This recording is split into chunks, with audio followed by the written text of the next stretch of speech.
తిరుపతి జిల్లా గూడూరు తెలుగుదేశం పార్టీ కార్యాలయం నందు గూడూరు శాసనసభ్యులు పాసం సునీల్ కుమార్ మీడియా సమావేశం ఏర్పాటు చేశారు. అనంతరం ఆయన మీడియాతో మాట్లాడుతూ తెలుగుదేశం పార్టీ మన ముఖ్యమంత్రి చంద్రబాబు నాయుడు కృషితోనే విశాఖ ఉక్కుకు ఆర్థిక భరోసా అందించారని, ఉత్తరాంధ్రకే కాక యావత్ ఆంధ్ర రాష్ట్రానికి మణిహారం విశాఖ కర్మాగారమని, వేలాది మంది తెలుగోళ్లు కలిసి విరోచిత పోరాటాలు త్యాగాలు చేసి సాధించుకున్న సంస్థ విశాఖ స్టీల్ ప్లాంట్ పునరుజ్జీవింపజేయడానికి ఎన్డీఏ ప్రభుత్వం అన్ని విధాల సహకారం అందిస్తుందని తెలిపారు.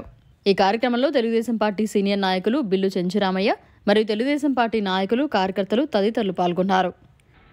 ఉత్తరాంధ్రకే కాదు యావత్ ఆంధ్ర రాష్ట్రానికి మణిహారం విశాఖ ఉక్కు కర్మాగారం.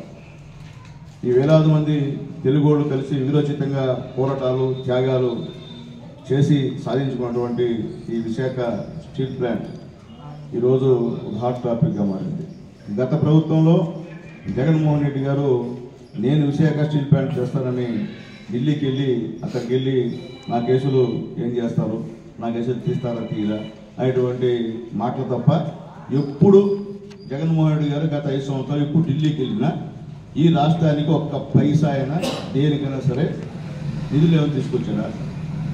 మేము అబద్ధం చెప్పలేదు.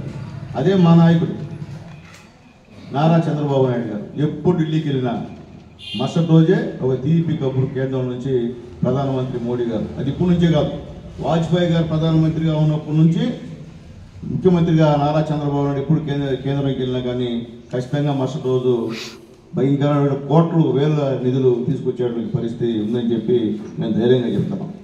అలాగే గతంలో ఎర్రనాయుడు గారు ఎంపీగా ఉన్నప్పుడు అప్పుడు కూడా ఈ విశాఖ స్టీల్ ప్లాంట్ కోసం కొన్ని కోట్ల రూపాయలు నిధులు తీసుకొచ్చిన పరిస్థితి కూడా ఒకసారి గుర్తు చేస్తున్నాం.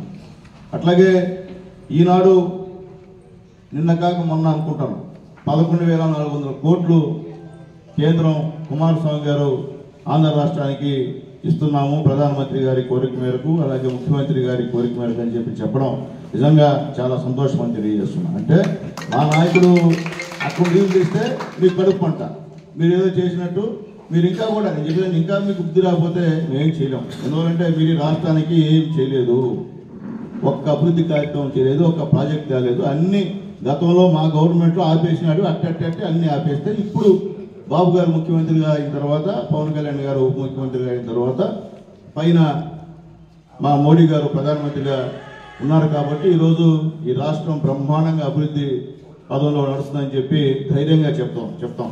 మీరు ఎన్ని చెప్పినా కానీ ప్రజలు మిమ్మల్ని నమ్మే పరిస్థితి లేదని చెప్పి నేను తెలియజేస్తున్నాను. అట్లాగే ఇటీవల ప్రధానమంత్రి మోడీ గారు వైజాగ్ వచ్చారు.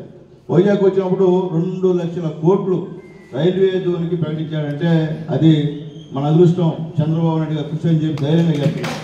2 లక్షల కోట్లు అంతా ఎంత కాదు రైల్వే జోన్కి. కాబట్టి మా నాయకుడితో, మా చంద్రబాబు నాయుడు గారు, మా పవన్ కళ్యాణ్తో మీరు ఎప్పుడు కూడా సమానం కాదు. మా వాళ్ళంతా అభివృద్ధి వైపే చూస్తారు తప్ప నాశనం చేసేదానికి మా వాళ్ళు ఉందని చెప్పి నేను తెలియజేస్తున్నాను. కాబట్టి మేము చెప్పేది ఒకటే, వైఎస్ఆర్సీపీ నాయకులకి మీరు గత 5 సంవత్సరంలో ఏమీ చేయలేదు. మీరు చేసినంత ఒకటే మా పైన కేసులు పెట్టడం, మమ్మల్ని చిత్రహింస చేయడం, నాన్-బెయిలబుల్ కేసులు పెట్టడం, కొట్టించడం, ఈ తప్ప మా ఆస్తులు లాక్కోవడం, ఈ తప్ప మీరేం చేయలేదు. కాబట్టి ఈరోజు రైల్వే జోన్కి నిధులు సాధించండి ఎత్తేస్తున్నారు. ఇది ప్రైవేట్ పరం చేస్తాం అంటూ ఉన్నారు.